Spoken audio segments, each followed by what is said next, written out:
Hello, everybody. This is Daniel, aka B-Bell Dan, and you're probably wondering why I have a mess here on the table, just a bunch of little pieces. And that is because while I was on vacation at a uh, store, I found one of these.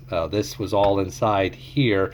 And if you don't know right off the bat what this is a little mini arcade machine. So you would play with like that right there.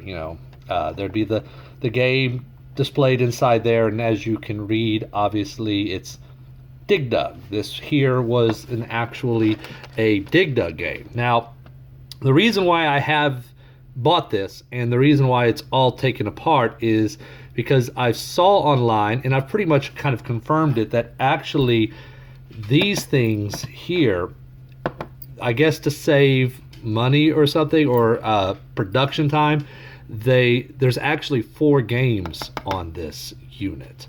And how this works is that if you see right here, it's just a 0 ohm resistor that is bridging this point to this point right here, and there's others. See, we got like EF, and I think that's a D. I don't know why D is there. DEF or EF.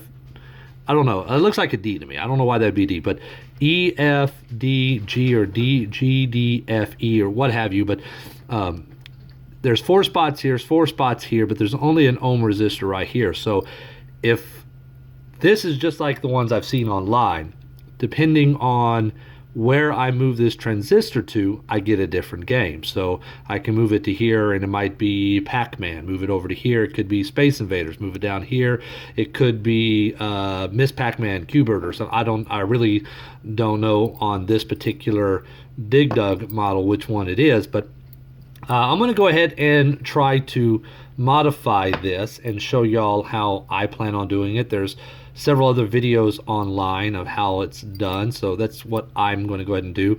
But I'm not just going to modify it and put it back inside this case. I am going to modify this, and I got a 3D printer, so I'm going to 3D print a case. It's where instead of playing it like this, which is kind of difficult, it'll be played like this, kind of like a little mini Switch. So let's go ahead and get started on that. I said I'm going to go ahead and try to get it to where I can switch on the flies which one of these modes I'm going to do, and I have an idea of how I'm going to do that. But I'm also going to go ahead and take this off here. So I'm just going to pop that open right there, and then this should slide out. That way I can work on without worrying about ripping this ribbon cable. So I'm going to put that over there. And I'm also going to fire up my soldering iron, and I'm going to temporarily desolder the battery compartment, and so I can work around on this. And I'm also going to get rid of the LED. I'm trying to think if there's any way. The LED was used to light up this marquee right up here, and I'm trying to think if there's any way I could possibly use this. You know what? Maybe I'll keep it in. But yeah, we have our speaker, we have our controls right here. These are the little controls you do. Little itty bitty. Look at that. Look how cute that looks. That little itty bitty. It's difficult to use, but it works. It's a joystick. Your 2 little buttons right there, and but yeah, let me go ahead and start tearing this down so I can work on this a little bit easier. All right, so I have the battery compartment disconnected, so now it gives me a little bit more room and freedom to work. I'm also going to go ahead and show you kind of how I plan on switching with between these 4 games. Whoops. Between these 4 points right here. Let me see if I can get it to where you can see it. There we go. All right, to where these 4 points right here. This side here is all connected. And these right here, you can see through these traces, is going into the chip that's underneath this glop top here. And what I'm thinking what happens is that this whatever's chip is underneath here that's holding the program that's running this, it looks to see whether if any of these 4 inputs is set high, which means that we have a short from here to here or here to here. If it sees it's this one, then it runs one program. If it sees that this pin here, that the pin that this is connected to is high, then it runs another program. If it sees that the pin that these 2 are connected to, or this one's connected to, it is high, which means it has power or it's shorted to ground, then it runs that program, and et cetera, et cetera, et cetera. So I need something to switch between. All I need is just one connector over here, but I need 4 connectors here and a switch that will switch between connecting this to ground, this to ground, this to ground, this to ground. I think that's a ground, but you see what I'm talking. Connecting this to this, this to this, this to this. And they do have 4-way switches, but I couldn't find any at my local store, and I could have ordered them online. The local store, though, did have some switches like these right here. And these, they're just simple little toggle switches, only 2, on and off. And you're probably thinking, well, how am I going to get, switch between 4 signals using just these 2? Okay, so rather than go with my original intention and trying to show you, I thought I'd probably draw this picture, and hopefully it would give you a better, idea of what I'm doing with the 2 switches and how it works. As you can see here on the right side of the screen, I have it where it's, it's the game box. And, we have the 4 areas where it's game 1, game 2, game 3, game 4. And there is going to be a common ground. On switch 1, the middle pin, it goes to ground. And the top switch would be mode B, and the bottom switch would be mode A. Now, mode A would go to switch 2 on one side because the 2 sides are not connected on any of the switches. And so on the right side of switch 2, which is mode A, we would have one wire, which you see the red wire, go to game 1, and the brown wire would go to game 2. And on the left side of switch 2, which mode is mode B, as you can see, the top part of switch 1 follows it down on the orange line to the center switch on switch, or the center pin on switch 2. We have the light blue, which is the top switch on the left side of switch 2, or the top pin on the left side of switch 2, goes to game 3, and then the bottom pin on the left side of switch 2 is the purple line, which goes to game 4. So if I wanted to play game 4, I would switch the switch number 1 to mode B, which would be the top pin. So the ground would then make a connection to the top pin on switch 1, follow the orange wire down to the center pin on the left side of switch 2, which would then be connected to the bottom left pin on switch 2, which then would follow the purple wire all the way to game 4. Therefore, completed the connection, and when you boot up the game system, it will boot to game 4. And if I want to go to game 1, then I would go to switch 1, switch it to game mode A, which would be the lower pin on switch 1, and then I would go to switch 2, and I would flip that switch to the top.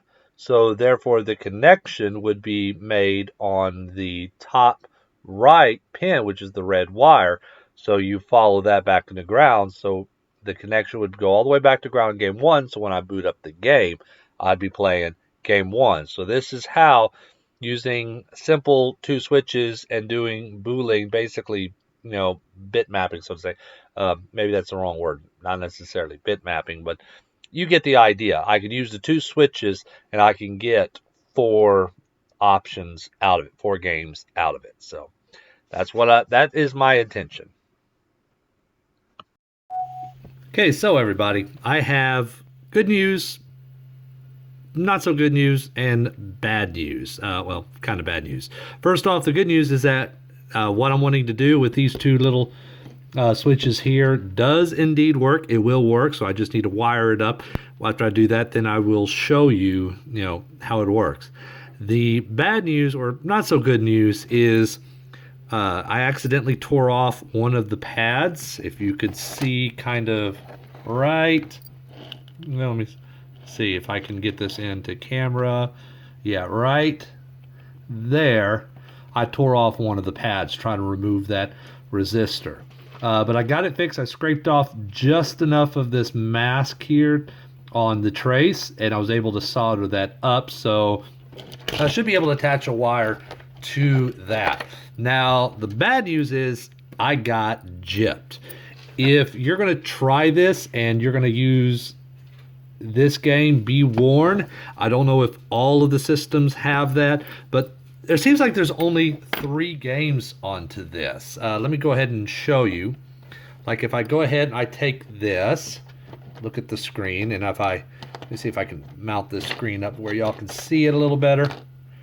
Okay, so if I ground it out to this first point, and I turn it, let me just make sure I'm grounded out. If I turn it on, we get Dig Dug, and that's expected because that's where that 0 ohm resistor was tied to. If I go to the second point on the board, turn it on, we get Frogger. That's a good game. I have no problems with that.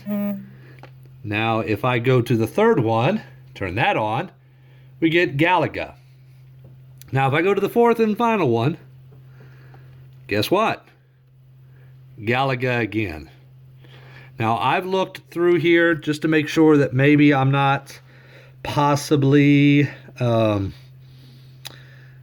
if there might be, to make sure there's not probably like some solder that drifted onto it so I'm getting a short or anything. No, I think this system only has 3 games on it. Now, if I just turn on the screen without shorting it out, it just goes to this, where it does a checksum in the flash, and it checks everything to make sure everything's fine, but it doesn't load up any game because nothing of here is shorted out. So, with that being said, now I'm going to go ahead and start to desolder the little test rig here and start soldering in the actual wires, and then now start trying to figure out how I'm going to go ahead and design the 3D encasement that this is going to be in, the 3D printed encasement, figure out how this is all going to be laid. And I'm also going to be looking at this right here, this control panel here, because it's a very small control panel. What I am contemplating at doing is I may just go ahead and redo this, because it's relatively simple. There's no chips on this. It's just simply what I think is a common ground, which I think is that right there. And yeah, I almost want to say, yeah, that's a common ground. And then these right here are for the 4 buttons. Button 1, button 2. Yeah, button 1, which is fire, select, up, down, left, right, so on and so forth. If I go here to here, yeah. If I go here to, whoops, there, we should have that. Here to, whoops, is that? Try to get that in there. Well, let's see, that trace, yeah, that trace should be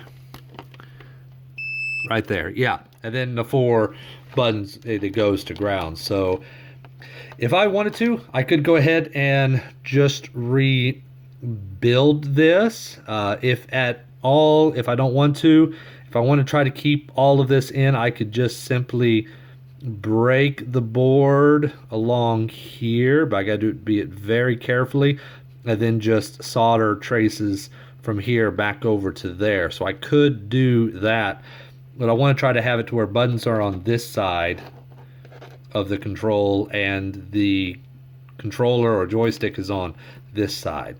I'll figure that out and I'll come back. So, all right.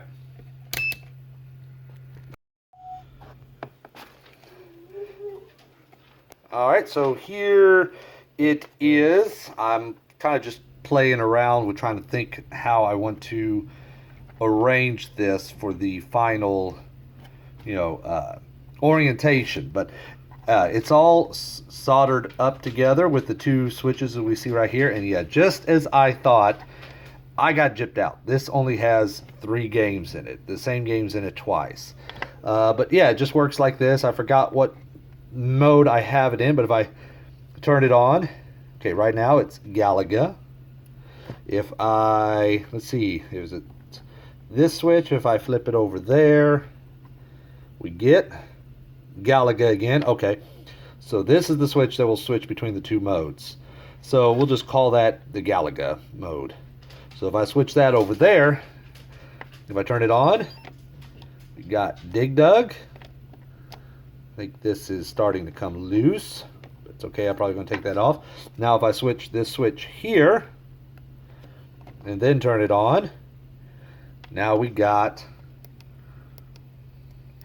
come on, Frogger.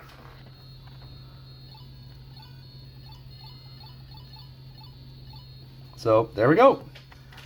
I'm going to desolder the light. I'm not going to use that at all. I'm also going to desolder this board, and instead what I've decided to do is I was debating if I wanted to just try to rebuild both sides, but I'm going to go ahead and be lazy and cheap. Well, I say lazy. This might end up taking more work, but I'm just going to very carefully cut this board right along here, making sure not to cut the traces that go from here back to this part here.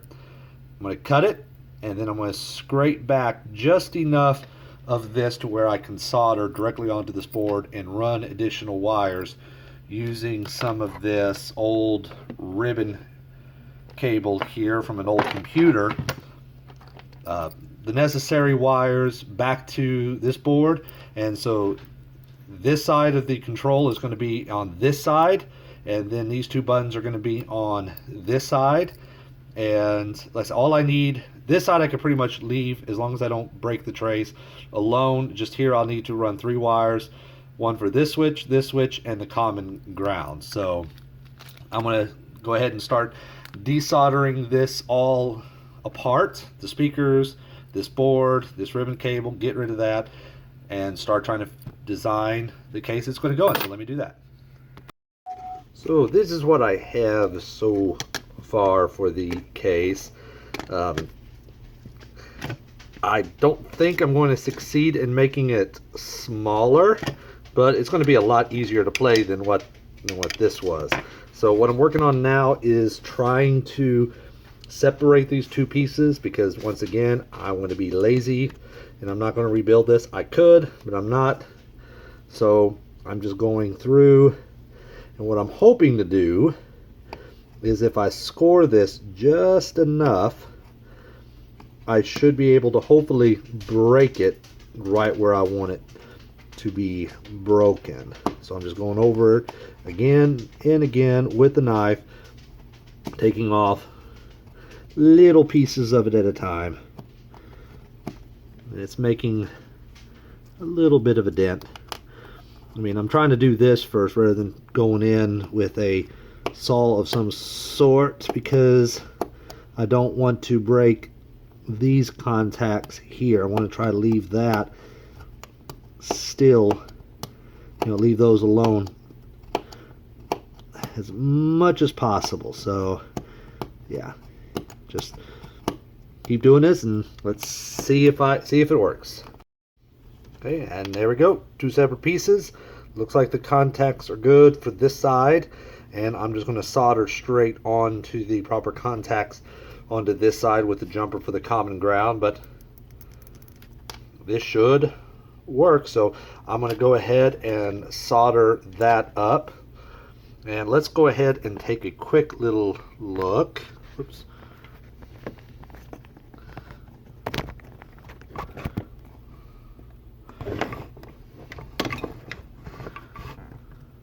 Alright, at this right here. So I got the 2 pieces It's a middle part, bottom part, middle part. The bottom part is going to hold the speaker, the power switch, and the batteries. And this middle portion is where the motherboard's going to rest.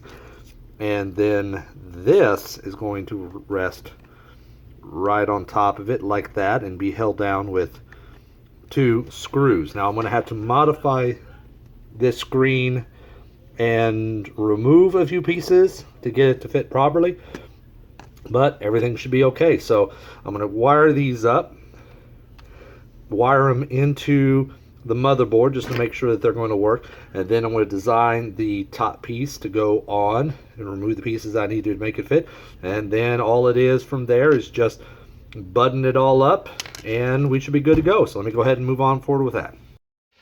Okay, so everybody, with this particular project, I am going to have to actually call it quits.